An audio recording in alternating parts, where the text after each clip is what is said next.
സർപ്പത്തെ മണ്ണേരി ചോട്ടും സിംഹത്തെ പെരുമാനേരി മരിക്കും.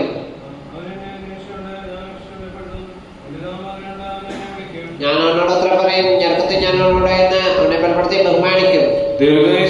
തൃപ്തിപ്പെടുത്തും, എന്റെ രക്ഷ കാണിക്കുകയും ചെയ്യും. ഞാൻ പർവ്വതത്തിലേക്ക് എന്റെ കണ്ണുകളെ ഉയർത്തും, എന്റെ സഹായക്കാരൻ അവിടെ നിന്ന് വരും. അവന്റെ കാലുകൾ സമ്മതിക്കുകയില്ല, നിന്റെ കാവൽക്കാരൻ ഉറക്കത്തോവുകയില്ല. നിന്റെ കാവൽക്കാരൻ കർത്താവാകുന്നു, കർത്താവിന്റെ അടുത്തെ കൊണ്ടിരിക്കാനല്ലും പകലാദ്യത്തിനെങ്കിലും രാത്രി ചന്ദ്രനെങ്കിലും നിന്നെ ഉപദ്രവിക്കുകയില്ല. കർത്താവ് സർവദോഷം നിന്നെ കാത്തോളും, കർത്താവ് നിന്റെ ആത്മാവിനെ കാത്തോളും. അവൻ നിന്റെ ഗമനത്തെ നിന്റെ ആഗമനത്തെയും ഇതുമുതൽ നീക്ക് കാത്തോളും. അടുത്ത പ്രാർത്ഥന സൂര്യാലയിലാണ് നമസ്കരിക്കുന്നത്. എല്ലാവരും കേട്ടുകൊണ്ടിരുന്നാൽ മാത്രം.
അച്ഛന്റെ പക്കലായിരുന്നു ഞാൻ ധ്യാനിക്കാൻ നിയോഗിതനായത്. അച്ഛനായിരുന്നു വിശുദ്ധ കുർബാനയുടെ കാര്യങ്ങൾ വീണ്ടും പ്രകാശങ്ങൾ അച്ഛനെ വിട്ടുപോയപ്പോൾ വീണ്ടും അനുവർത്തിക്കാനും കാര്യങ്ങളൊക്കെ പറഞ്ഞു തരുവാനും നല്ല ഉപദേശങ്ങൾ നൽകുവാനും ഒക്കെ ഉണ്ടായിരുന്നത്. അതിനേക്കാളുപരി അച്ഛനും ഞാൻ തമ്മിലുള്ള ബന്ധം എൻ്റെ പ്രിയതമ്മയുടെ ഇടവക അംഗമാണ്. ഞങ്ങളുടെ വിവാഹ കൂദാശയിൽ അച്ഛൻ സഹകാർമ്മികനായിരുന്നു. ഞങ്ങളുടെ എൻ്റെ പട്ടംകുട ശുശ്രൂഷയിൽ അച്ഛനുണ്ടായിരുന്നു.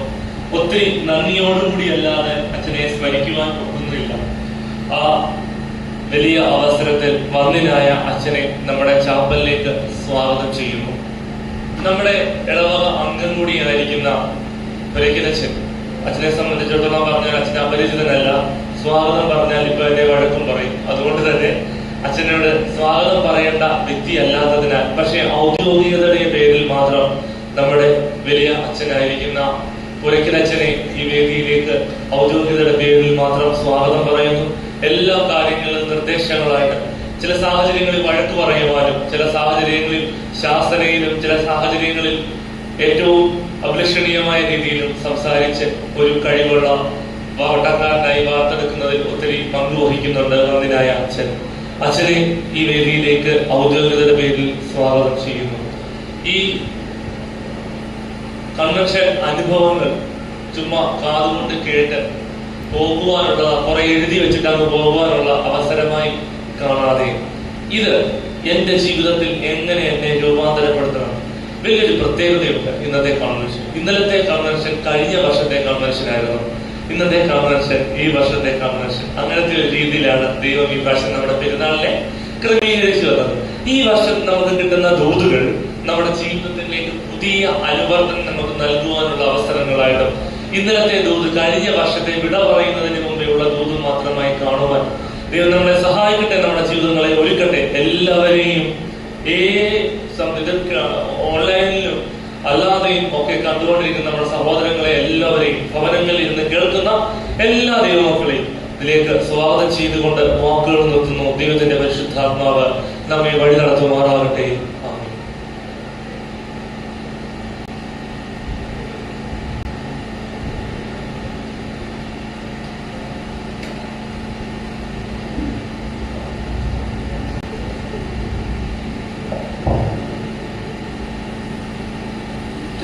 ദൈവത്തിന്റെ അതിപരിശുദ്ധ തിരുനാമം വാഴ്ത്തപ്പെടുമാറാകട്ടെ.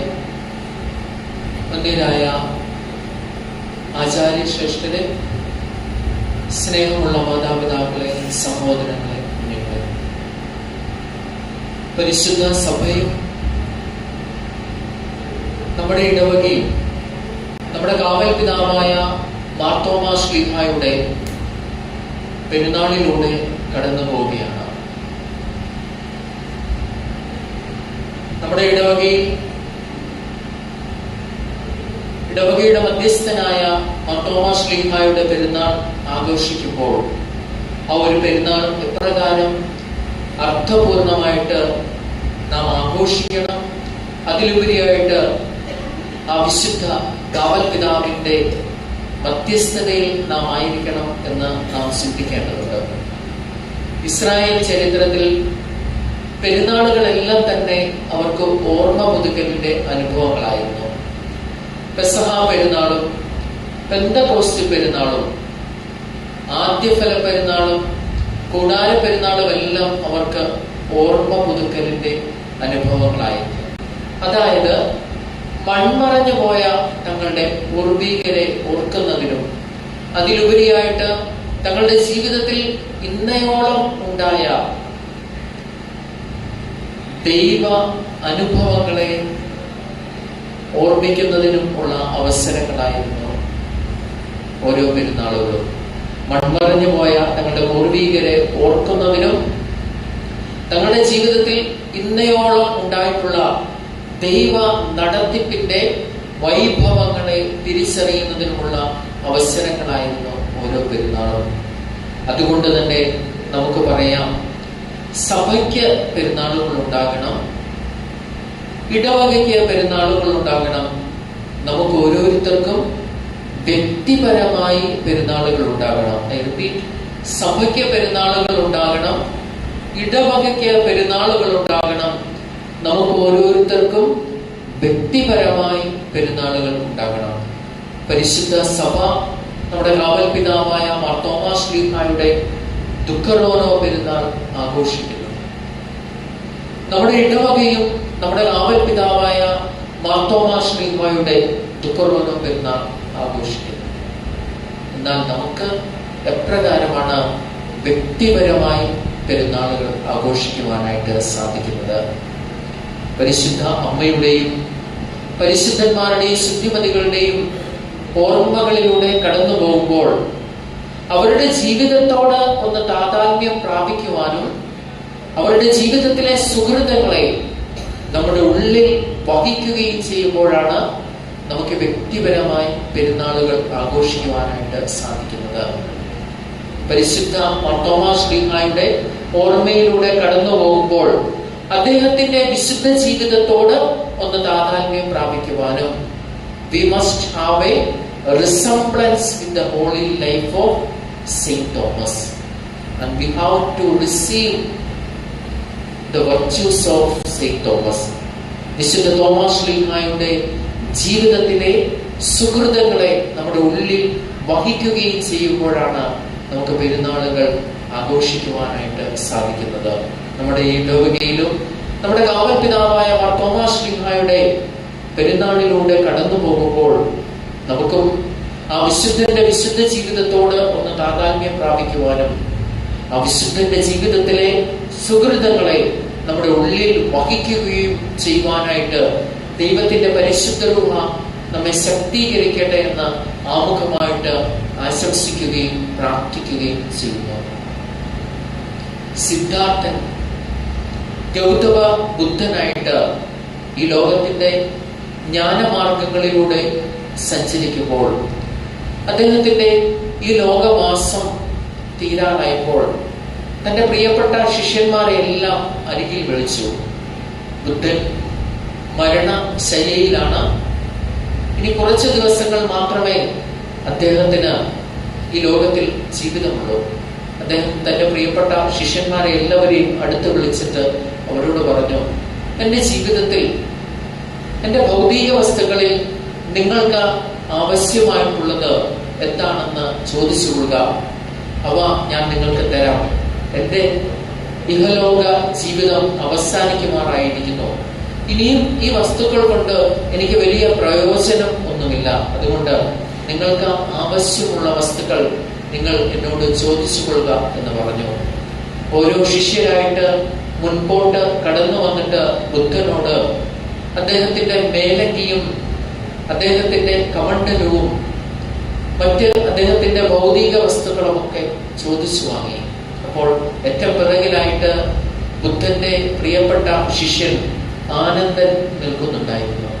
ആനന്ദനെ അരികിൽ വിളിച്ച് സ്നേഹത്തോടെ ബുദ്ധൻ ചോദിച്ചു, ആനന്ദ, നിനക്ക് എന്ത് വസ്തുവാണ്, ഞാൻ എന്ത് സമ്മാനമാണ് നിനക്ക് നൽകേണ്ടത് എന്ന് ചോദിച്ചു.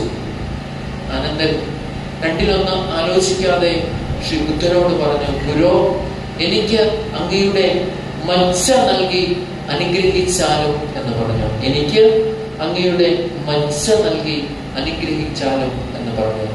വിശുദ്ധനായ തോമാ ശ്ലീഹായുടെ ജീവിതത്തിലൂടെ കടന്നു പോകുമ്പോഴും തന്റെ അരുമനാഥന്റെ മജ്ജയെ തൊട്ടറിഞ്ഞ വിശ്വാസം നമുക്ക് പകർന്നു തന്ന കർത്താവിന്റെ പ്രതിപുരുഷനാണ് പരിശുദ്ധനായ മാർ തോമാ ശ്ലീഹ. കർത്താവിന്റെ ഉദ്ധിതനായ ക്രിസ്തുവിന്റെ മജ്ജയെ തൊട്ടറിഞ്ഞ സ്തുതി ചൊവ്വാക്കപ്പെട്ട വിശ്വാസം നമുക്ക് പകർന്നു തന്ന പുനരുദ്ധാനത്തിന്റെ ആ സത്തയുടെ അംശത്തെ നമുക്ക് പകർന്നു തന്ന കർത്താവിന്റെ പ്രതിപുരുഷനാണ് മാർ തോമാ ശ്ലീഹ. മാർ തോമാ ശ്ലീഹയെ കുറിച്ച് നമുക്ക് കാതുകളിൽ നിന്നും കാതോരം കേട്ടും വായിച്ചും ഒക്കെ അറിഞ്ഞിട്ടുള്ളതാണ്. ഗലീലായിൽ ജനിച്ച് മൈലാപ്പൂരിൽ ജീവിതം അവസാനിച്ച ഭാരതത്തിന്റെ അപ്പോസ്തലൻ, ഇരട്ടപെറ്റവൻ എന്ന അർത്ഥത്തിൽ ദിദിമോസ് എന്ന് വിളിക്കപ്പെട്ട 12 ശിഷ്യന്മാരിൽ ഒരുവൻ. കിത്തിയയിലും എത്യോപ്യയിലും പെർഷ്യയിലും വചനപ്രഘോഷണത്തിന് ശേഷം കർത്താവിന്റെ സുവിശേഷവുമായി AD 52 ഭാരതത്തിൽ മാർത്തോമ ശ്ലീഹ എത്തിച്ചേർന്ന് ക്രിസ്തുവിന്റെ സുവിശേഷം ഭാരതത്തിൽ പ്രചരിപ്പിക്കുകയും അനേകരെ ക്രിസ്തുവിലേക്ക് ആകർഷിക്കുകയും ചെയ്തു. പലപ്പോഴും ഇന്ന് മാർത്തോമ ശ്ലീഹ വന്നതിനെ കുറിച്ചുള്ള തെളിവുകളൊക്കെ ചോദിച്ചുകൊണ്ട് അനേകർ നമ്മുടെ മുമ്പിലേക്ക് വരുമ്പോൾ അദ്ദേഹം പകർന്നു തന്ന എന്റെ കർത്താവും എന്റെ ദൈവവുമേ എന്ന് പറയുന്ന സ്തുതി ചൊവ്വാക്കപ്പെട്ട വിശ്വാസം നമ്മുടെ ഉള്ളിൽ നമ്മെ ഭരിക്കേണ്ടത് ഉണ്ട്. ചരിത്രകാരന്മാരായ ജോസഫുസും ജോസഫ് മുണ്ടാടനുമൊക്കെ മാർത്തോമ ശ്ലീഹായിൽ ക്രിസ്തുവിൽ ആയിത്തീർന്ന ആദ്യകാല ക്രിസ്ത്യാനികളെ കുറിച്ച് ഇപ്രകാരം പറയുന്നുണ്ട്. നമുക്കറിയാം, ആദിമ ഭാരതത്തിലെ ക്രിസ്ത്യാനികളെല്ലാം മാർത്തോമ ക്രിസ്ത്യൻസ് എന്നാണ് അറിയപ്പെട്ടിരുന്നത്. അദ്ദേഹത്തെ കുറിച്ച്, ആദിമ ക്രിസ്ത്യാനികളെ കുറിച്ച് ജോസഫ് മുണ്ടാടൻ തന്റെ ചരിത്രരേഖകളിൽ ഇപ്രകാരമാണ് പറയുന്നത്. The Christians lived in India, in Kerala, known as Saint Thomas Christians. They had a common Christian culture with an indigenized character and way of administration known as Thoma Marga. They had a common Christian culture with an indigenized character and way of administration known as Thoma Marga. കേരളത്തിലെ ക്രിസ്ത്യാനികൾ മാർത്തോമ ക്രിസ്ത്യാനികൾ എന്ന് അറിയപ്പെട്ടിരുന്നു. അവർക്ക് തദ്ദേശീയമായ ആചാര അനുഷ്ഠാനങ്ങളോട് കൂടിയ പൊതുവായ ഒരു ക്രൈസ്തവ സംസ്കാരവും തോമ മാർഗം എന്ന് അറിയപ്പെട്ടിരുന്ന ഭരണ സംവിധാനവും ഉണ്ട് എന്ന് ജോസഫുസും തോമസ് മുണ്ടാടനെ പോലെയുള്ള ചരിത്രകാരന്മാർ അവരുടെ ചരിത്ര ലിപികളിൽ രേഖപ്പെടുത്തി വെച്ചിട്ടുണ്ട്. മാർത്തോമ ശ്ലീഹ ഭാരതത്തിൽ വന്നതിനെ പറ്റി പ്രധാനമായിട്ടും 2 പാരമ്പര്യങ്ങൾ നമ്മോട് പങ്കുവെക്കുന്നുണ്ട്. ആ പാരമ്പര്യങ്ങളെ നോർത്ത് ഇന്ത്യൻ ട്രഡീഷൻ എന്നും സൗത്ത് ഇന്ത്യൻ ട്രഡീഷൻ എന്നും 2ആയിട്ട് തിരിച്ചിരിക്കുന്നു. നോർത്ത് ഇന്ത്യൻ ട്രഡീഷൻ പ്രകാരം AD 52 മാർത്തോമ ശ്ലീഹ പാർത്യൻ രാജാവായിരുന്ന ഗോണ്ടഫോറസിന്റെ കൊട്ടാരത്തിൽ എത്തിച്ചേർന്നു, അവിടെ സുവിശേഷം അറിയിച്ചു എന്ന് പറയുന്നുണ്ട്. സൗത്ത് ഇന്ത്യൻ ട്രഡീഷൻ പ്രകാരം കൂടുതലായിട്ട് വെസ്റ്റേൺ ട്രഡീഷൻ, വെസ്റ്റേൺ പീപ്പിൾ വിശ്വസിക്കുന്നത് ബർദൈസാൻ എന്ന് പറയുന്ന ചരിത്രകാരന്റെയും അതുപോലെ തന്നെ സഞ്ചാര ചരിത്രകാരന്റെയും ആക്ട്സ് ഓഫ് തോമസ് എന്ന് പറയുന്ന, തോമായുടെ നടപടികൾ എന്ന് പറയുന്ന പുസ്തകത്തിൽ ഇപ്രകാരം പറയുന്നുണ്ട്. അദ്ദേഹം മസ്ദാൻ എന്ന് പറയുന്ന രാജാവിന്റെ കൊട്ടാരത്തിൽ സന്ദർശിച്ച് കേരളത്തിൽ എത്തിച്ചേർന്ന് കേരളത്തിൽ സുവിശേഷം അറിയിച്ചു എന്നാണ്. നമ്മുടെ കർത്താവിന്റെ സുവിശേഷം, തോമാ ശ്ലീഹ നമുക്ക് പകർന്നു തന്ന സുവിശേഷം ഏറ്റവും അധികം ശക്തിയോടും വിശുദ്ധിയോടും പ്രാർത്ഥനയോടുമൊക്കെ ആദിമ ക്രിസ്ത്യാനികൾ പങ്കുവച്ചിരുന്നു. അതുകൊണ്ട് തന്നെയാണ് ആദിമ ക്രിസ്ത്യാനികളെ കുറിച്ച് കേരളത്തിന്റെ ചരിത്രങ്ങളിൽ ഇപ്രകാരം ഒരു പാട്ടുണ്ടായിരുന്നു. തൈലാദി വസ്തുക്കൾ അശുദ്ധമായാൽ പൗലോസ് തൊട്ടാൽ അത് ശുദ്ധമാകും എന്ന്. തൈലാദി വസ്തുക്കൾ അശുദ്ധമായാൽ പൗലോസ് തൊട്ടാൽ അത് ശുദ്ധമാകും എന്ന്. അതായത് പുരാതന സമൂഹത്തിൽ ദേവന് നിവേദിക്കുന്ന തൈലങ്ങൾ താഴ്ന്ന ജാതിക്കാരുടെ ദൃഷ്ടി കൊണ്ടോ സാന്നിധ്യം കൊണ്ടോ അതിന് അശുദ്ധി സംഭവിച്ചാൽ ഏതെങ്കിലും ഒരു ക്രിസ്ത്യാനി ആ വസ്തുക്കളിന്മേൽ, ആ നേർച്ചമേൽ സ്പർശിച്ചാൽ അതിന്റെ വിശുദ്ധി തിരികെ ലഭിക്കും എന്ന ഒരു പാരമ്പര്യവും ഉണ്ടായിരുന്നു. അതായത് അത്രമാത്രം പ്രാർത്ഥനയിലും വിശുദ്ധിയിലും ജീവിച്ചവരായിരുന്നു ആദിമ ക്രിസ്ത്യാനികൾ എന്ന നമ്മുടെ പൂർവികർ എന്ന് നമുക്ക് അഭിമാനിക്കുവാനായിട്ട് സാധിക്കും. എന്നാൽ ഇന്ന് നാം നൂറ്റാണ്ടുകളായിട്ട് 2000-ലധികം വർഷങ്ങളായിട്ട് നമുക്ക് അധികാരത്തോടും ഏറ്റവും അഭിമാനത്തോടും ഘോഷിച്ചിരുന്ന ക്രിസ്തുവിന്റെ സുവിശേഷം അറിയിക്കുവാനായിട്ട് ഇന്ന് നമുക്ക് പ്രയാസമുണ്ട്. വിശുദ്ധനായ മത്തായി ശ്ലീഹായുടെ സുവിശേഷം 10-ാം അധ്യായം 18-ാം വാക്യത്തിൽ നാം ഇപ്രകാരം വായിക്കുന്നുണ്ട്.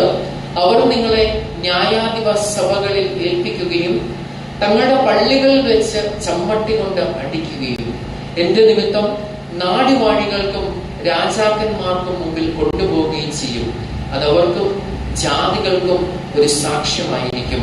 അവർ നിങ്ങളെ ന്യായാധിപ സഭകളിൽ ഏൽപ്പിക്കുകയും തങ്ങളുടെ പള്ളികളിൽ വെച്ച് ചമ്മട്ടി കൊണ്ട് അടിക്കുകയും എന്റെ നിമിത്തം നാടുവാഴികൾക്കും രാജാക്കന്മാർക്കും മുമ്പിൽ കൊണ്ടുപോവുകയും ചെയ്യും. അവർക്കും ജാതികൾക്കും ഒരു സാക്ഷ്യം ആയിരിക്കും എന്നും പറയുന്നുണ്ട്. ഇന്നത്തെ ഭാരതത്തിന്റെ രാഷ്ട്രീയ സാമൂഹിക സ്ഥിതി അനുസരിച്ച് നാടുവാഴികൾക്ക് മുമ്പിൽ നമ്മുടെ വിശ്വാസം ഏറ്റുപറയേണ്ട അവസ്ഥയാണ് നമുക്ക് വന്നിരിക്കുന്നത്. ഗർവാപസിയും ചർച്ചാറ്റും പോലുള്ള ആധുനിക രാഷ്ട്രീയ പ്രത്യയശാസ്ത്രങ്ങൾ നമ്മുടെ വിശ്വാസത്തെ ചോദ്യം ചെയ്യപ്പെടുകയാണ്. ഇന്നലെ കൂടി നമ്മൾ കണ്ടു, മഹാരാഷ്ട്രയിൽ ഒരു മലയാളി വൈദികൻ സുവിശേഷം അറിയിച്ചു എന്നതിന്റെ പേരിൽ അറസ്റ്റ് ചെയ്യപ്പെട്ടത്. ഇതിന് കുറച്ച് മാസങ്ങൾക്ക് മുമ്പാണ് ഛത്തീസ്ഗഡിൽ വിട്ട് 2 മലയാളി കന്യാസ്ത്രീകളും അറസ്റ്റ് ചെയ്യപ്പെട്ടത്. ഇപ്രകാരം നാടുവാഴികൾക്കും രാജാക്കന്മാർക്കും മുമ്പിൽ നമുക്ക് പകർന്നു തന്ന വിശ്വാസത്തിന്റെ ഒരു ചോദ്യചിഹ്നമായിട്ട് നമ്മൾ നിൽക്കുകയാണ്. ഈ ഒരു സാഹചര്യങ്ങളിൽ നമ്മുടെ കാവൽ പിതാവായ മാർത്തോമാ ശ്ലീഹായെ പോലെ വിശ്വാസം നമുക്ക് നമ്മുടെ പൂർവികർ പകർന്നു തന്ന സ്തുതി ചൊവ്വാക്കപ്പെട്ട വിശ്വാസത്തെ നമ്മുടെ അടുത്ത തലമുറയ്ക്ക് കൂടി പകർന്ന് കൊടുക്കേണ്ടതുണ്ട്.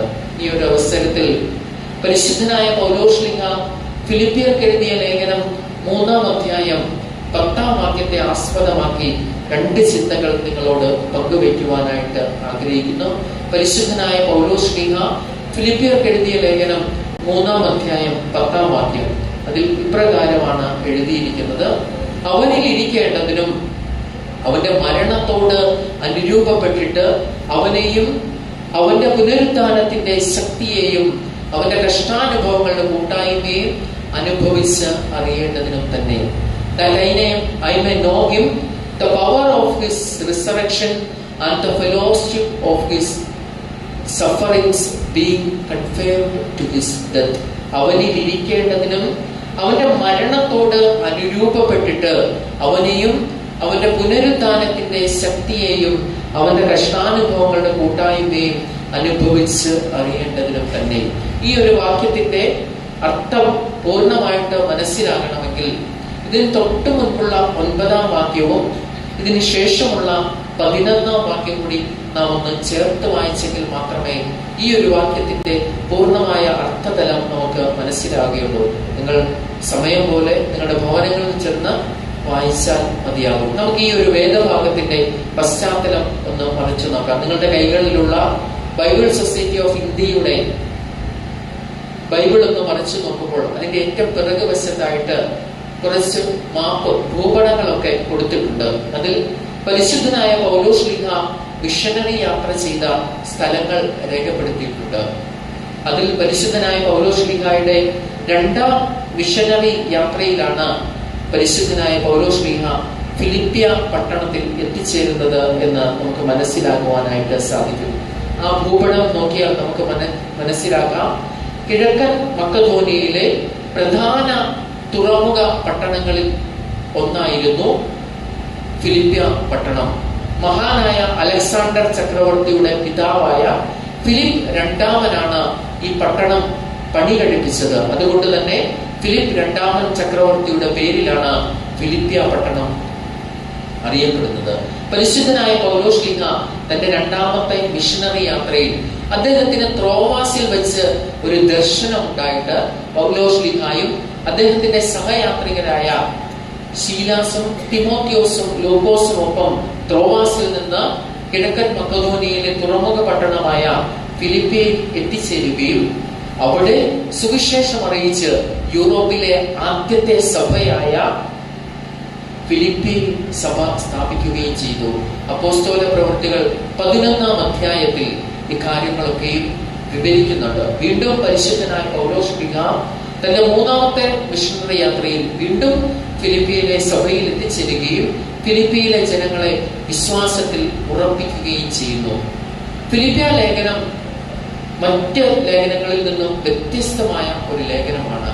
കാരണം ഫിലിപ്പിയ ലേഖനം പരിശുദ്ധനായ പൗലോസ്ലീഹായുടെ കാരാഗ്രഹ ലേഖനങ്ങളിൽ പ്രധാനപ്പെട്ട ലേഖനമാണ്. പരിശുദ്ധനായ പൗലോസ്ലീഹ കാരാഗ്രഹത്തിൽ ആയിരുന്നപ്പോൾ അദ്ദേഹത്തിനെ സഹായിക്കുവാനായിട്ട് ഫിലിപ്പിയിലെ സഭ എപ്പഫ്രോദിത്തോസ് എന്ന പേരുള്ള ഒരു സഹോദരനെ അയക്കുകയും അദ്ദേഹം റോമിൽ പൗലോസ്ലീഹായെ ശുശ്രൂഷിക്കുകയും അതുപോലെ തന്നെ ഫിലിപ്പിയ സഭയിൽ നിന്നും പൗലോസ്ലീഹായുടെ സുവിശേഷത്തിന് ആവശ്യമായിട്ടുള്ള എല്ലാവിധമായ സഹായ സഹകരണങ്ങളും നൽകുകയും ചെയ്തു. എപ്പഫ്രോദിത്തോസ് പൗലോസിനോടൊപ്പം താമസിച്ച് ശുശ്രൂഷയെ ചെയ്യുകയും അദ്ദേഹത്തെ സുവിശേഷ വേലയിൽ സഹായിക്കുകയും ചെയ്തു. ഇതിന് നന്ദി സൂചകമായിട്ടാണ് പരിശുദ്ധനായ പൗലോസ്ലീഹ ഫിലിപ്പിയിലെ സഭയ്ക്ക് ഫിലിപ്പിയ ലേഖനം എഴുതുന്നത്. അതേപോലെ തന്നെ ക്രിസ്തുവിനോടുള്ള സ്നേഹത്തിൽ ഐക്യപ്പെട്ട് ഒരുമനപ്പെട്ട് ജീവിക്കുവാനായിട്ടാണ് പരിശുദ്ധനായ പൗലോസ്ലീഹ ഫിലിപ്പിയ ലേഖനത്തിലൂടെ ഫിലിപ്പിയിലെ ജനങ്ങളോട് ആഹ്വാനം ചെയ്യുന്നത്. 3-ാം അധ്യായം 10-ാം വാക്യത്തിൽ പരിശുദ്ധനായ പൗലോസ്ലീഹ പറയുന്നത് ഇപ്രകാരമാണ്: അവനിൽ ഇരിക്കേണ്ടതിനും അവന്റെ മരണത്തോട് അനുരൂപപ്പെട്ടിട്ട് അവനെയും അവന്റെ പുനരുദ്ധാനത്തിന്റെ ശക്തിയെയും അവന്റെ കഷ്ടാനുഭവങ്ങളുടെ കൂട്ടായ്മയെയും അനുഭവിച്ച് അറിയുക. നമുക്കും നമ്മുടെ കാവൽ പിതാവായ മാർത്തോമാശ്ലീഹായുടെ ജീവിതത്തോട് ചേർത്ത് വെച്ചുകൊണ്ട് പൗലോസ്ലീഹായുടെ ഈ 2 വാക്യങ്ങളെ ഒന്ന് ചിന്തിക്കാം. ഒന്നാമതായിട്ട് അവന്റെ കഷ്ടാനുഭവങ്ങളുടെ കൂട്ടായ്മയെ അനുഭവിച്ച് അറിയുക. Experience the fellowship of his sufferings. അവന്റെ കഷ്ടാനുഭവങ്ങളുടെ കൂട്ടായ്മയെ അനുഭവിച്ച് അറിയുക. പരിശുദ്ധ വേദപുസ്തകത്തിന്റെ പല പരിഭാഷകളും നമുക്കിന്ന് ലഭ്യമാണ്. അതിൽ കിങ് ജെയിംസ് വെർഷൻ എന്ന് പറയുന്ന ഇംഗ്ലീഷ് പരിഭാഷയിൽ experience the fellowship of his sufferings എന്നുള്ളതിന് പകരം sharing the fellowship of his suffering എന്നാണ്. ക്രിസ്തുവിന്റെ കഷ്ടാനുഭവങ്ങളുടെ കൂട്ടായ്മയെ പങ്കുവെക്കുക എന്നാണ് പറയപ്പെടുന്നത്. നമുക്കറിയാം, ഈ ഒരു കൂട്ടായ്മ എന്നുള്ള പദം നമ്മുടെ വ്യക്തിപരമായും സാമൂഹികമായും സാംസ്കാരിക, രാഷ്ട്രീയ, മതപരമായ മേഖലകളിലെല്ലാം നാം എപ്പോഴും ഉപയോഗിക്കുന്ന ഒരു പദമാണ് കൂട്ടായ്മ അല്ലെങ്കിൽ ഫെലോഷിപ്പ് എന്നുള്ള പദം. 2 അതിലധികമോ പേരുടെ കൂടിവരവിനെയാണ് കൂട്ടായ്മ അല്ലെങ്കിൽ ഫെലോഷിപ്പ് എന്ന പദം കൊണ്ട് അർത്ഥമാക്കുന്നത്. നമ്മുടെ ഈ കൂടിവരവിനെ തന്നെ നമുക്ക് ക്രിസ്തീയമായ മതപരമായ ഒരു കൂട്ടായ്മ എന്ന് വിശേഷിപ്പിക്കാവുന്നതാണ്. വിശുദ്ധ വേദപുസ്തകത്തിൽ പുതിയ നിയമത്തിലും പഴയ നിയമത്തിലുമായി വ്യത്യസ്തമായ അർത്ഥതലങ്ങളിൽ ഏകദേശം 400-ൽ അധിക പ്രാവശ്യം ഈ കൂട്ടായ്മ എന്ന പദം ഉപയോഗിക്കുന്നുണ്ട്. അതായത് പഴയ നിയമത്തിൽ ഹാബേർ എന്ന എബ്രായ പദം കൊണ്ടും പുതിയ നിയമത്തിൽ കൊയിനോണിയ എന്ന് പറയുന്ന ഗ്രീക്ക് പദം കൊണ്ടുമാണ് കൂട്ടായ്മയുടെ വ്യത്യസ്തമായ അർത്ഥതലങ്ങളെ ഉപയോഗിക്കുന്നത്. ഇവിടെ പരിശുദ്ധനായ പൗലോസ്ലീഹ ഫിലിപ്പിയർക്ക് എഴുതിയ ലേഖനത്തിൽ പറയുന്നത് അവന്റെ കഷ്ടാനുഭവങ്ങളുടെ കൂട്ടായ്മയെ അനുഭവിച്ച് അറിയുക. ക്രിസ്തുവിന്റെ കഷ്ടാനുഭവങ്ങളുടെ കൂട്ടായ്മയെ അനുഭവിച്ച് അറിയുക. Experience the fellowship of his sufferings. ക്രിസ്തുവിന്റെ കഷ്ടാനുഭവങ്ങളുടെ കൂട്ടായ്മയെ അനുഭവിച്ച് അറിയുക. പരിശുദ്ധനായ പൗലോസ്ലീഹായും മറ്റു ശിഷ്യന്മാരെ പോലെ തന്നെ ക്രിസ്തുവിന്റെ കഷ്ടാനുഭവങ്ങളുടെ കൂട്ടായ്മയെ അനുഭവിച്ച് അറിഞ്ഞ വ്യക്തിയാണ്. മറ്റു ശിഷ്യന്മാരിൽ നിന്നും വ്യത്യസ്തമായി പൗലോസ്ലീഹായ്ക്ക് ഒരു പ്രത്യേകത കൂടിയുണ്ട്. പൗലോസ്ലീഹ ക്രിസ്തുവിന്റെ കഷ്ടാനുഭവങ്ങൾക്ക് മുൻപ് തന്നെ അവന്റെ കർത്താവിന്റെ കഷ്ടാനുഭവങ്ങളുടെ കൂട്ടായ്മയെ അനുഭവിച്ച് അറിഞ്ഞ വ്യക്തിയാണ്. നമുക്കറിയാം, വിശുദ്ധ യോഹന്നാന്റെ സുവിശേഷം 11-ാം അധ്യായത്തിൽ യേശുദമ്പുരാന്റെ സ്നേഹിതനായ ബഥാനിയിലെ ലാസർ ദീനമായിട്ട് കിടക്കുമ്പോൾ യേശുദമ്പുരാൻ യെരൂശലേമിലേക്ക് പോകുവാനായിട്ട് മുതിരുന്നുണ്ട്. അപ്പോൾ ശിഷ്യഗണങ്ങൾ യേശുദമ്പുരാനെ നിരുത്സാഹപ്പെടുത്തുന്നു. യെരൂശലേമിൽ എത്തിച്ചേരുമ്പോൾ യേശുദമ്പുരാന്റെ ജീവന് അത് ആപത്തായി തീരും എന്ന് മുൻകൂട്ടി അറിഞ്ഞ ശിഷ്യന്മാരാണ് യേശുദമ്പുരാനെ യെരൂശലേമിലേക്ക് പോകുന്നതിൽ നിന്നും വിലക്കിടുന്നത്. അപ്പോൾ പരിശുദ്ധനായ തോമാശ്ലീഹ തന്റെ സഹശിഷ്യന്മാരെ അവിടെ ധൈര്യപ്പെടുത്തുകയാണ്. വിശുദ്ധ യോഹന്നാന്റെ സുവിശേഷം 11-ാം അധ്യായം 16-ാം വാക്യത്തിൽ ഇപ്രകാരം നാം കാണുന്നുണ്ട്: അവനോടുകൂടി മരിക്കേണ്ടതിന് നാം പോകാം എന്ന് പറഞ്ഞുകൊണ്ട് പരിശുദ്ധനായ പൗലോസ് തോമാശ്ലീഹ തന്റെ സഹശിഷ്യന്മാരെ അവിടെ ധൈര്യപ്പെടുത്തുന്നു. അവനോടുകൂടി മരിക്കേണ്ടതിന് നാം പോകാം. ക്രിസ്തുവിന്റെ കഷ്ടാനുഭവങ്ങൾക്ക് മുമ്പായിട്ട് തന്നെ അവന്റെ കഷ്ടാനുഭവങ്ങളുടെ കൂട്ടായ്മയെ അനുഭവിച്ച്, അവന്റെ കഷ്ടാനുഭവങ്ങളെ അനുഭവിച്ച് അറിഞ്ഞ വ്യക്തിയാണ് നമ്മുടെ പിതാവായ പരിശുദ്ധനായ തോമാശ്ലീഹ. അതുകൊണ്ടാണ് അദ്ദേഹം തന്റെ സഹശിഷ്യന്മാരെ ധൈര്യപ്പെടുത്തിക്കൊണ്ട് പറയുന്നത് അവനോടുകൂടി മരിക്കേണ്ടതിന് നാമും പോകാം എന്ന്. യഥാർത്ഥത്തിൽ ഇവിടെ പരിശുദ്ധനായ തോമാശ്ലീഹ തന്റെ സഹശിഷ്യന്മാരുടെ വിശ്വാസവുമായിട്ട് ഒരു എൻകൗണ്ടർ നടത്തുകയാണ്.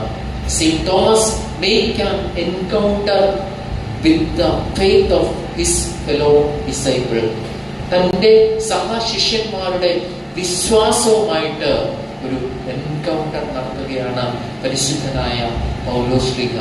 ക്രിസ്തുവിന്റെ പുനരുത്ഥാനത്തിൽ ആ വിശ്വാസത്തെ ഒന്നുകൂടി, അവന്റെ കഷ്ടാനുഭവങ്ങളുടെ കൂട്ടായ്മയെ ഒന്നുകൂടി പരിശുദ്ധനായ പൗലോശ്ലീഹ, പരിശുദ്ധനായ തോമാശ്ലീഹ അനുഭവിച്ച് അറിയുകയാണ്. എനിക്ക് അവന്റെ വിലാവിൽ വിരലിടുകയും അവന്റെ ആണിപ്പഴുതുകളിൽ കൈ തൊടുകയും ചെയ്യാതെ ഞാൻ വിശ്വസിക്കുകയില്ല എന്ന് പറഞ്ഞുകൊണ്ട് താൻ കേട്ടറിഞ്ഞ ആ പുനരുത്ഥാനത്തിന്റെ ശക്തിയെ ഒന്ന് അനുഭവിച്ച് അറിയുകയാണ് പരിശുദ്ധനായ തോമാശ്ലീഹ. വീണ്ടും ക്രിസ്തുവിന്റെ സ്വർഗാരോഹണത്തിന് ശേഷം പരിശുദ്ധാത്മാവിനാൽ ശക്തരായി തീർന്ന 12 അപ്പോസ്തലന്മാർ ക്രിസ്തുവിന്റെ അവസാന കൽപ്പനയനുസരിച്ച് ഈ ലോകം മുഴുവനും ക്രിസ്തുവിന്റെ സുവിശേഷം അറിയിക്കുവാനായിട്ട് പോവുകയാണ്. അപ്പോൾ ഓരോ രാജ്യത്തേക്ക് പോകുവാനായിട്ട് ഓരോ ശ്ലീഹന്മാരെ തിരഞ്ഞെടുത്തു. ശിഷ്യന്മാരുടെ 12 അപ്പോസ്തലന്മാരുടെ ഇടയിൽ ചെറിയൊരു പ്രയാസം നിലനിൽക്കുന്നുണ്ട് ഇപ്പോഴും. കാരണം ഭാരതത്തിലേക്ക് പോകുവാനായിട്ട് ഓരോ ശിഷ്യന്മാരും പ്രയാസപ്പെടുകയാണ്. കാരണം അന്നുള്ള ചരിത്ര രേഖകളിൽ നിന്നും അത്രമാത്രം ഭീകരമായ ഒരു അന്തരീക്ഷമാണ് ഭാരതത്തെ കുറിച്ച് മനസ്സിലാക്കുവാനായിട്ട് സാധിക്കുന്നത്. ഇതിന്റെ ഒരു അർത്ഥവ്യാപ്തി മനസ്സിലാക്കണമെങ്കിൽ പരിശുദ്ധനായ തോമാശ്ലീഹായുടെ പെങ്കീസ നമസ്കാരത്തിൽ, അദ്ദേഹത്തിന്റെ ഓർമ്മ പെരുന്നാളിൽ നടത്തുന്ന പെങ്കീസ നമസ്കാരത്തിന്റെ പ്രഭാത നമസ്കാരത്തിൽ ഇപ്രകാരം ഒരു പാട്ടുണ്ട്. കാർ നിറവോട് വൈരൂപ്യം പൂണ്ടൊരു കൂട്ടം മേവും ഭാരതമേറ്റം ഭീകരമെന്നോതി തോമാശ്ലീഹ. കാർ നിറവോട് വൈരൂപ്യം പൂണ്ടൊരു കൂട്ടം മേവും ഭാരതം ഏറ്റവും ഭീകരമെന്നരുളി തോമാശ്ലീഹ. അത്രമാത്രം കാർവർണ്ണത്തിന്റെ നിറമുള്ള വൈരൂപം പൂണ്ട മനുഷ്യരാണ് ഭാരതത്തിൽ ജീവിച്ചിരുന്നത് എന്നുള്ളൊരു കിംവദന്തി ആ ദേശങ്ങളിലൊന്നും ഒക്കെയും പടർന്നിരുന്നു. അതുകൊണ്ട് തന്നെ ശ്ലീഹന്മാരുടെ ഇടയിൽ ഭാരതത്തിലേക്ക് ക്രിസ്തുവിന്റെ സുവിശേഷവുമായി വരുവാനായിട്ട് തെല്ല് ആശങ്കയുണ്ടായി. ശ്ലീഹന്മാർ എല്ലാവരും കൂടി ചേർന്ന് ഒരു തീരുമാനമെടുത്തു. നമുക്ക് 12 പേരുടെയും പേരുകൾ എഴുതി നറുക്കിടാം. ആർക്ക് നറുക്ക് വെട്ടുന്നുവോ അവർ ഭാരതത്തിലേക്ക് പോകട്ടെ എന്ന് പറഞ്ഞു.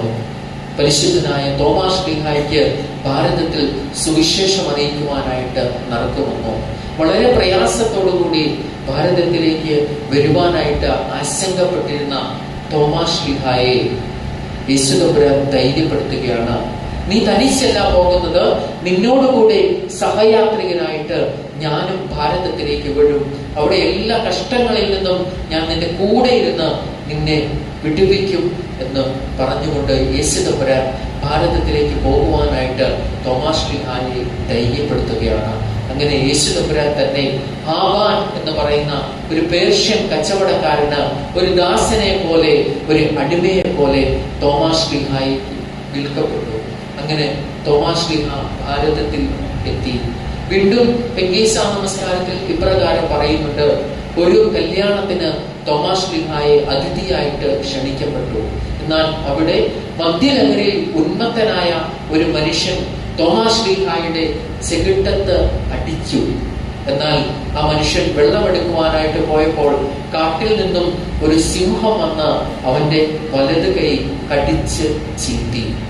എന്നാൽ മാർത്തോമാ ശ്ലീഹ ഇതിൽ പ്രയാസം കൊണ്ട് യേശുദമ്പുരാനോട് പ്രാർത്ഥിക്കുകയും മാർത്തോമാ ശ്ലീഹായുടെ മധ്യസ്ഥതയാൽ തോമാ ശ്ലീഹായുടെ ചെകിട്ടത്തടിച്ച ആ കരങ്ങളെ സിംഹം ചീന്തിയെടുത്തപ്പോൾ അതിന് സൗഖ്യം നൽകുകയും ചെയ്തു.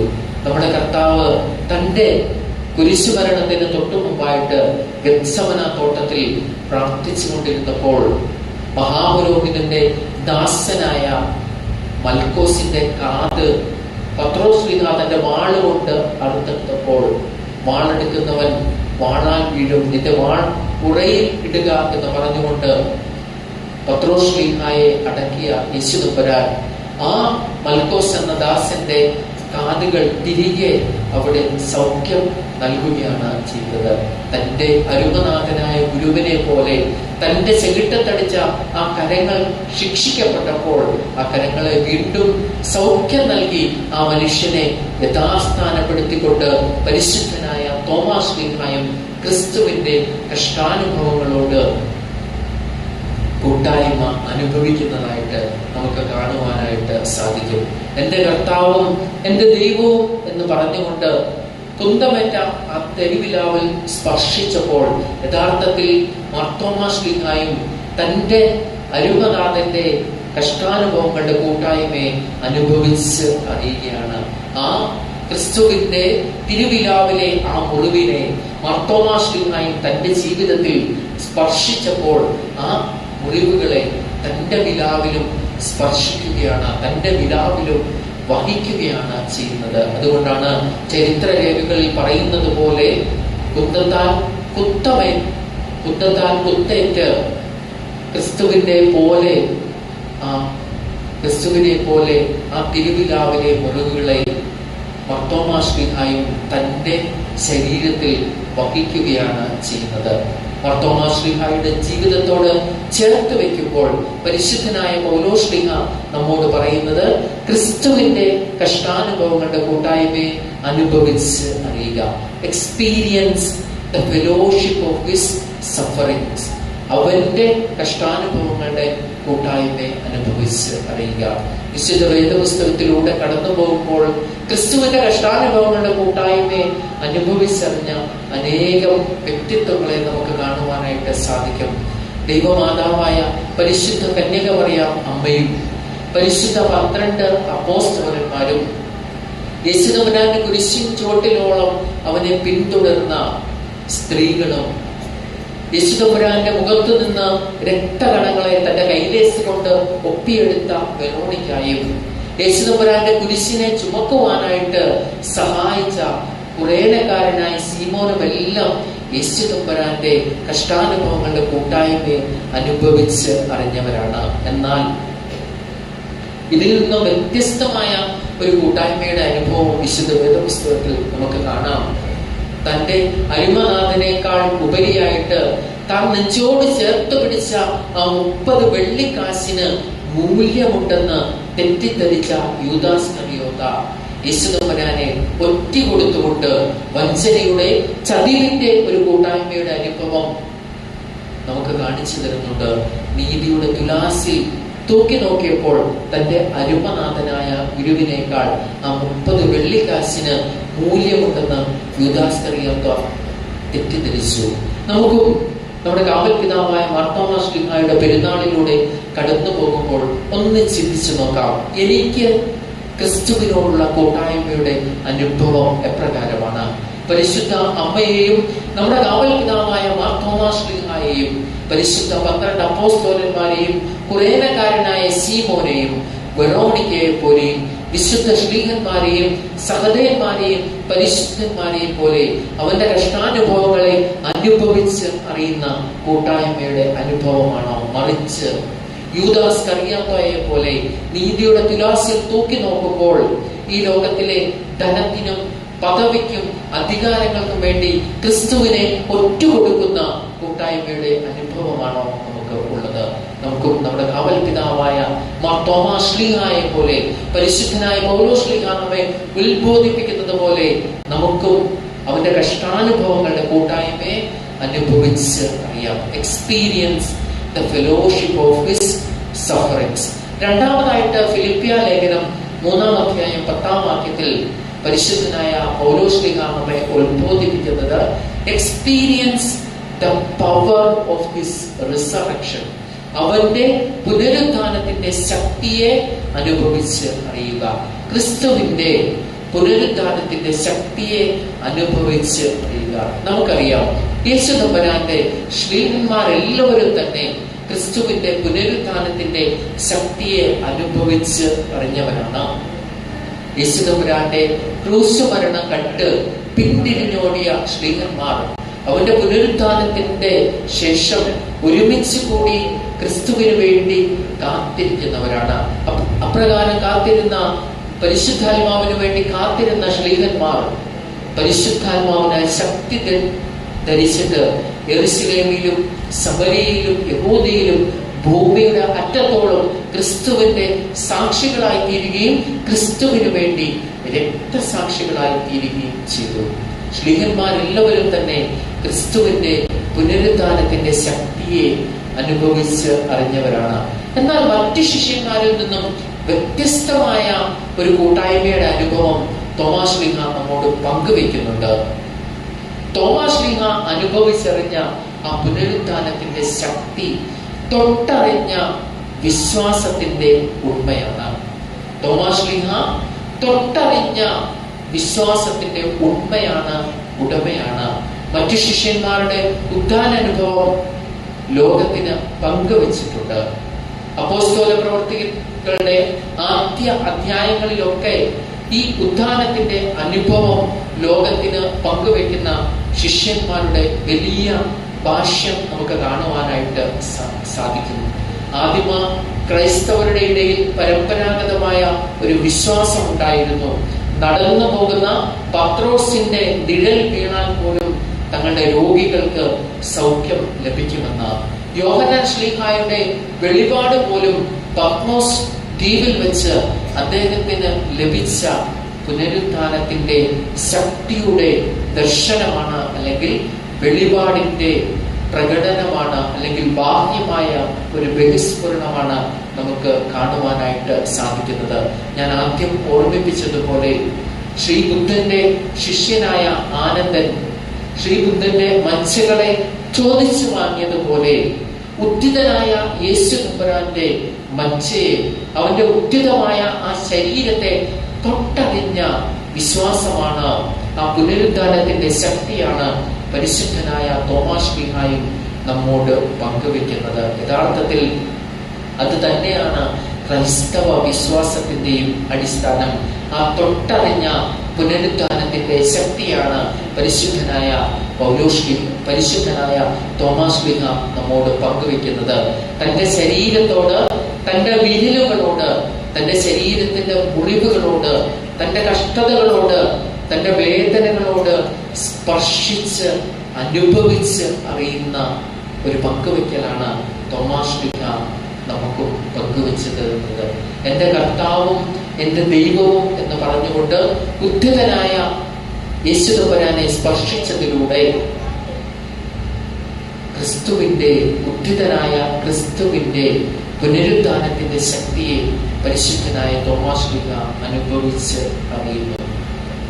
വിശുദ്ധ യോഹന്നാൻ ശ്ലീഹായുടെ 1-ാം ലേഖനം 1-ാം അധ്യായം 1-ാം വാക്യത്തിൽ ഇപ്രകാരം വായിക്കുന്നുണ്ട്: ആദ്യം മുതലുള്ളതും ഞങ്ങൾ കേട്ടതും സ്വന്തം കണ്ണുകൊണ്ട് കണ്ടതും ഞങ്ങൾ നോക്കിയതും ഞങ്ങളുടെ കൈ തൊട്ടതുമായ ജീവന്റെ വചനം സംബന്ധിച്ച് നിങ്ങളോട് അറിയിക്കുന്നു.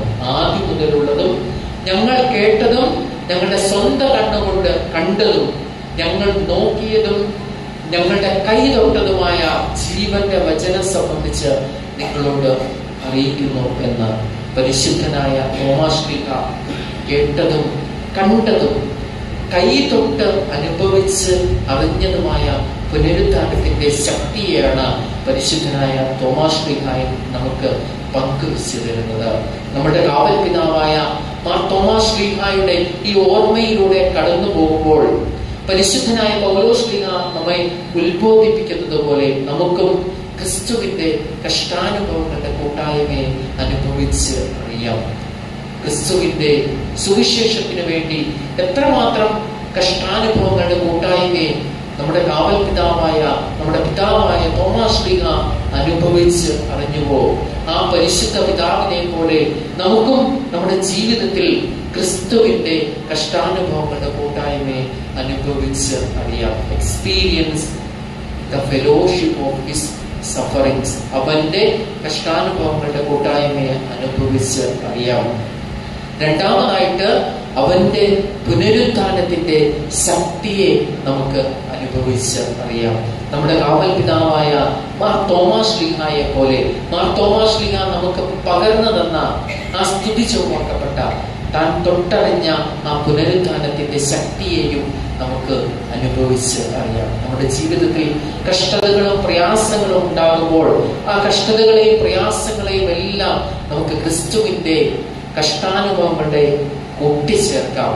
ഇപ്രകാരം ക്രിസ്തുവിന്റെ കഷ്ടാനുഭവങ്ങളോട് കൂട്ടിച്ചേർക്കുമ്പോൾ നമുക്കും ക്രിസ്തുവിന്റെ കഷ്ടാനുഭവങ്ങളോട് കൂട്ടായ്മ അനുഭവിക്കുവാനായിട്ട് സാധിക്കും. പലപ്പോഴും നമ്മുടെ ജീവിതത്തിൽ കഷ്ടതകളും പ്രയാസങ്ങളും ഒക്കെ ഉണ്ടാകുമ്പോൾ നാം ക്രിസ്തുവിൽ നിന്ന്, ദൈവത്തിൽ നിന്ന് അകന്നുപോയി നിരാശയുടെ പടുകുഴിയിലേക്ക് വീണു പോകാറുണ്ട്.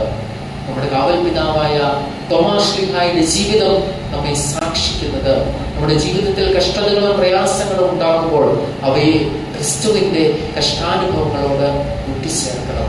പരിശുദ്ധ പിതാക്കന്മാർ കഷ്ടാനുഭവങ്ങളെ, കഷ്ടതകളെ കുറിച്ച് ഇപ്രകാരം പറയുന്നുണ്ട്: Christian perfection is not going over sufferings but it is going through suffering. ക്രിസ്തീയ പൂർണ്ണത കഷ്ടതയെ കടന്നു പോകലല്ല, മറിച്ച് കഷ്ടതയിലൂടെയുള്ള കടന്നു പോകലാണ്. പരിശുദ്ധ പിതാക്കന്മാരും വിശുദ്ധ ശ്ലീഹന്മാരും എല്ലാം തങ്ങളുടെ ജീവിതത്തിലെ കഷ്ടതകളിലൂടെ കടന്നുപോയിട്ട് ക്രിസ്തീയ പൂർണ്ണത പ്രാപിച്ചവരാണ്. നമുക്കും നമ്മുടെ കാവൽ പിതാവായ മാർ തോമാസ് ശ്ലീഹായുടെ പെരുന്നാളിലൂടെ കടന്നു പോകുമ്പോൾ നമ്മുടെ ജീവിതത്തിലെ കഷ്ടതയെ കടന്നു പോകാതെ, കഷ്ടതയിലൂടെ കടന്നു പോയിട്ട് ക്രിസ്തീയ പൂർണ്ണത പ്രാപിക്കുവാനായിട്ട് നാം സാധിക്കണം. ഇപ്രകാരം നമ്മുടെ ജീവിതത്തിൽ കഷ്ടതകളും പ്രയാസങ്ങളും ഉണ്ടാകുമ്പോൾ നാം ദൈവത്തിൽ നിന്നും അകന്നു പോകാതെ അവന്റെ പുനരുത്ഥാനത്തിന്റെ ശക്തിയെ അനുഭവിച്ച് അറിയണം. മരണത്തെ ജയിച്ച് ഉയർത്തെഴുന്നേറ്റ ക്രിസ്തു നമ്മോട് കൂടെയുണ്ട്. പുനരുത്ഥാനം ചെയ്ത ദൈവം നമ്മെ ശക്തിപ്പെടുത്തും. നമ്മുടെ കഷ്ടതകളിൽ നമ്മോട് കൂടെ ഇരുന്ന് നമ്മളെ താങ്ങി വഴി നടത്തും എന്നുള്ള ഉറച്ച വിശ്വാസം നമുക്ക് ഉണ്ടാകണം. നമ്മുടെ കാവൽ പിതാവായ മാർ തോമാസ് ശ്ലീഹായുടെ പെരുന്നാളിലൂടെ, ഓർമ്മയിലൂടെ കടന്നു പോകുമ്പോൾ നമുക്കും അദ്ദേഹം പകർന്നു തന്ന ആ വിശ്വാസത്തെ, ആ വിശ്വാസത്തിന്റെ സത്തയെ, ആ വിശുദ്ധ ജീവിതത്തെ നമുക്കും നമ്മുടെ ഉള്ളിൽ വഹിക്കാം. നമ്മുടെ പിതാവായ മാർ തോമാസ് ശ്ലീഹായെ പോലെ അദ്ദേഹത്തിന്റെ വിശുദ്ധ ജീവിതത്തോട് ഒന്ന് താതാത്മ്യം പ്രാപിക്കുവാനും നമുക്ക് ദൈവത്തിന്റെ പരിശുദ്ധ രൂപ ഇടയാക്കട്ടെ എന്ന് പ്രാർത്ഥിച്ചുകൊണ്ട് ഞാൻ എൻ്റെ വാക്കുകളെ നിർത്തുന്നു. ദൈവം നമ്മെ അനുഗ്രഹിക്കട്ടെ.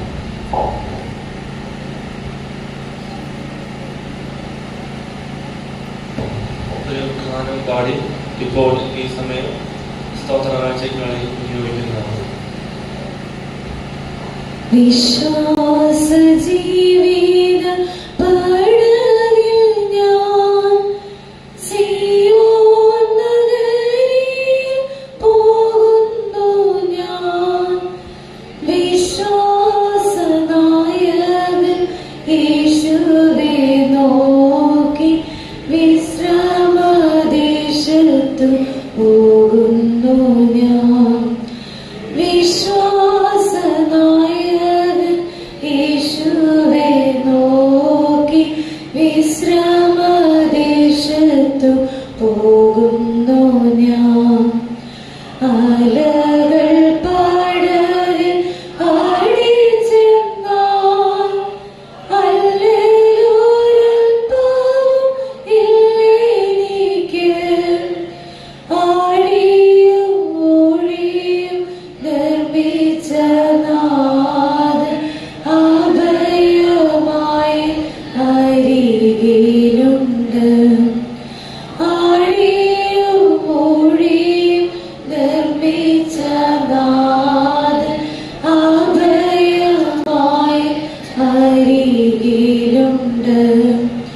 വിശ്വാസ ജീവിത പാടവിൽ ഞാൻ സിയോൻ നഗരിയിൽ പോകുന്നു ഞാൻ. വിശ്വാസനായകൻ യേശുവെ നോക്കി വിശ്രമദേശത്തു പോകുന്നു ഞാൻ. വിശ്വാസനായകൻ യേശുവെ നോക്കി വിശ്രമദേശത്തു പോകുന്നു ഞാൻ. നാനാ പരീക്ഷകൾ വേദനകൾ നന്നായി നീക്കുന്നുണ്ടായിടിലും നാഥനെ ഉള്ളത്തിൽ ധ്യാനിച്ചു എന്റെ ക്ഷീണം മറന്നങ്ങു പോകുന്നു ഞാൻ. നാഥനെ ഉള്ളത്തിൽ ധ്യാനിച്ചു എന്റെ ക്ഷീണം മറന്നങ്ങു പോകുന്നു ഞാൻ. വിശ്വാസ ജീവിതം പാടവിൽ ഞാൻ സിയോൻ നഗരിയിൽ പോകുന്നു ഞാൻ. വിശ്വാസനായകൻ യേശുവെ നോക്കി വിശ്രമദേശത്തു പോകുന്നു ഞാൻ. വിശ്വാസനായകൻ യേശുവെ നോക്കി വിശ്രമദേശത്തു പോകുന്നു ഞാൻ. പ്രിയപ്പെട്ട ഏവരുമേ, ഇന്നത്തെ നമ്മുടെ കൺവെൻഷൻ രണ്ടാമത്തെ ദിവസത്തെ സുവിശേഷ യോഗം ഇവിടെ പര്യവസാനിക്കുകയാണ്. ഇന്ന് ഈ യോഗത്തിന് നേതൃത്വം നൽകുവാൻ ഇവിടെ വന്നത് പരിശുദ്ധനായ പരിമല തിരുമേനിയുടെ പരിമല സെമിനാരിയിലെ അസിസ്റ്റന്റ് മാനേജരായിരുന്ന ചെറു ജോർജ് അച്ഛനാണ്. തന്റെ സ്വതശൈലിയിൽ കാര്യങ്ങൾ അവതരിപ്പിക്കുകയും മാർത്തോമാ ശ്ലീഹായുടെ വിശ്വാസത്തിന്റെ ധീരത എത്രത്തോളം ആയിരുന്നുവെന്നും അത് സമൂഹത്തിന് പകർന്നു വന്നതും ആ വിശ്വാസ ധീരതയ്ക്ക് വേണ്ടി ആ പിതാവിന്റെ മക്കളാകുന്ന നാം എത്രത്തോളം വീണ്ടും ലോകത്ത് സാക്ഷ്യം വഹിക്കേണ്ടിയിരിക്കുന്നു എന്നുള്ള കാര്യം പകർന്നു വന്നതിനുള്ള ആ സുവിശേഷത്തിനെ ധ്യാനിക്കുവാൻ ഇടയാക്കിയ നന്ദിനായ അച്ഛനോടുള്ളതായ നന്ദിയും സ്നേഹവും ഈ സെന്റ് തോമസ് ചാപ്പലിന്റെ പേരിൽ അറിയിച്ചു കൊള്ളുന്നു. അച്ഛന്റെ സാന്നിധ്യം വളരെ സന്തോഷകരമായിരുന്നു. പറയുന്ന സമയത്തിന് മുമ്പേ തന്നെ ദേവാലയത്തിൽ എത്തുവാനും സന്ധ്യാപ്രാർത്ഥനയ്ക്കും നേതൃത്വം നൽകുവാനും നമ്മുടെ കൂടെ കുറഞ്ഞേരമായിരിക്കുന്നതൊക്കെ അച്ഛൻ വളരെ ഔദാര്യപൂർവ്വം മനസ്സ് കാണിച്ചു. അച്ഛനോടുള്ളതായ നന്ദി ഈ ഭൂമി ചാപ്പലിന്റെ പേരിലും അതുപോലെ ഞങ്ങളെല്ലാ വൈദികരുടെ പേരിലും അച്ഛന്റെയും ബലഹീനായ എന്റെയൊക്കെ പേരിൽ ഈ സമയത്ത് അവതരിപ്പിക്കുകയാണ്. ഇപ്പോൾ ഒന്ന് രണ്ട് കാര്യങ്ങൾ മാത്രം അവതരിപ്പിച്ചിട്ട് നമുക്ക് മധ്യസ്ഥ പ്രാർത്ഥനയ്ക്ക് പ്രവേശിക്കാവുന്നതാണ്. നാളത്തെ ക്രമീകരണങ്ങളാണ്. നാളെ നമുക്കറിയാം വള്ളപ്പടവിൽ മറിയാമ്മ ഇവിടെ ഭവനത്തിൽ നിന്നാണല്ലോ നാളത്തെ റാസ ആരംഭിക്കുന്നത്. അതിന് മുന്നേ ആ ഭവനത്തിൽ തന്നെയാണ് സന്ധ്യാപ്രാർത്ഥന എന്നുള്ള കാര്യവും അറിയിക്കും. കാരണം ആ ഒരു സന്ധ്യാ നമസ്കാരം കഴിഞ്ഞ് ഇവിടുന്ന് പോവുക എന്നുള്ളത് ഒരു പോസിബിലിറ്റി അല്ലാത്തത് കൊണ്ട് അവിടെ തന്നെ സന്ധ്യാ നമസ്കാരം നടത്തി പുറപ്പെടത്തക്ക രീതിയിലാണ്. അതുകൊണ്ട് എല്ലാവരും സന്ധ്യ നമസ്കാരത്തിന് മുമ്പേ തന്നെ ഭവനത്തിൽ എത്തിച്ചേരണമെന്നുള്ള കാര്യം സ്നേഹപൂർവ്വം അറിയിക്കട്ടെ. 6 മണിക്ക് തന്നെ സന്ധ്യാപ്രാർത്ഥന ആരംഭിക്കും. അതേ തുടർന്നാണ് ഭവനത്തിലേക്കുള്ള റാസ പുറപ്പെടുന്നത് എന്നുള്ള കാര്യം സ്നേഹപൂർവ്വം അറിയിക്കട്ടെ. അത് ആ ഒരു കാര്യത്തിന് വേണ്ടതായ എല്ലാ നേതൃത്വം നൽകുവാനും നാം എല്ലാവരും ബാധ്യസ്ഥരാണ്. ഞാൻ കഴിഞ്ഞ ഞായറാഴ്ച കൊടിയിൽ നിന്ന് ഓർമ്മിപ്പിച്ചതുപോലെ തന്നെ നമ്മുടെ ഭവനങ്ങളുടെയും പെരുന്നാൾ തന്നെയാണ് ഇത്. ഈ സാഹചര്യം നമ്മുടെ വീട്ടിൽ നിന്ന് കെട്ടിച്ചയച്ച പെൺമക്കൾ, കെട്ടിച്ചയച്ച സഹോദരിമാർ, അവരെ എല്ലാം ഒന്ന് വിളിക്കുവാനും ഗാദർ ചെയ്യുവാനും ഈ ഒരു ദിവസം നമ്മൾ വിനിയോഗിക്കാൻ ബാധ്യസ്ഥരാണ്. അതിന് ആ തരത്തിൽ എല്ലാവരെയും വിളിച്ച് നമ്മുടെ ആ പെരുന്നാളിന്റെ ഒരു അനുഭവം സന്തോഷകരമാക്കുവാൻ ദൈവാശ്രയ ബോധത്തിൽ മുമ്പോട്ട് നമ്മൾ നയിക്കാൻ ഇടയാകട്ടെ. കുരിശും കൊടിയും ഒക്കെ എടുക്കുവാൻ ആരും പുറകെ വന്ന് നിർബന്ധിക്കുവാനുള്ള അവസരം ഉണ്ടാകാതെ എല്ലാവരും എന്റെ ഉത്തരവാദിത്തമാണ് എന്റെ ദേവാലയത്തിന്റെ പ്രദക്ഷിണത്തിന്റെ മനോഹാരിത, അതിന്റെ സാക്ഷ്യമാണ്. അച്ചടക്കം നമ്മുടെ ഒരു രീതിയാണ്. ആരും പറഞ്ഞല്ല അച്ചടക്കം അനുവർത്തിക്കണം. നമ്മുടെ ജീവിതത്തിന്റെ ശീലമാണ്. ആ ശീലം പാലിക്കുവാൻ നാം എന്നും ബാധ്യസ്ഥരാണ്. ആ ഒരു ബോധ്യത്തിൽ നിന്നുകൊണ്ട് സ്ലീബായും കൊടിയും ഒക്കെ എടുക്കുവാനും നാളത്തിലെടുക്കുവാനും ഒക്കെ ഊർജ്ജസ്വലതയോടെ എല്ലാവരും മുമ്പോട്ട് വരണമേ എന്നുള്ള കാര്യം സ്നേഹപൂർവ്വം അറിയിക്കട്ടെ. ആ ഒരു കാര്യത്തിൽ എല്ലാവരുടെയും ശ്രദ്ധ ഉണ്ടാകുമാറാകണം എന്നുള്ള കാര്യം സ്നേഹപൂർവ്വം ഓർപ്പിക്കുന്നു. ഇപ്പോൾ നമുക്ക് നമ്മുടെ മധ്യസ്ഥ പ്രാർത്ഥനയ്ക്കായിട്ട് എഴുന്നേൽക്കാം. അതിനുശേഷം സമാപന ആശീർവാദം ഉണ്ടായിരിക്കുന്നതാണ്. എല്ലാവരും നമ്മുടെ ഹൃദയങ്ങളുടെ ദിവസത്തെ നമുക്ക് വിനയപ്പെടുത്താം, പ്രാർത്ഥിക്കാം. ആ ഒരു രീതിയിൽ എല്ലാവരും എഴുന്നേൽക്കണമേ എന്നുള്ള കാര്യം സ്നേഹപൂർവ്വം അറിയിക്കുന്നു.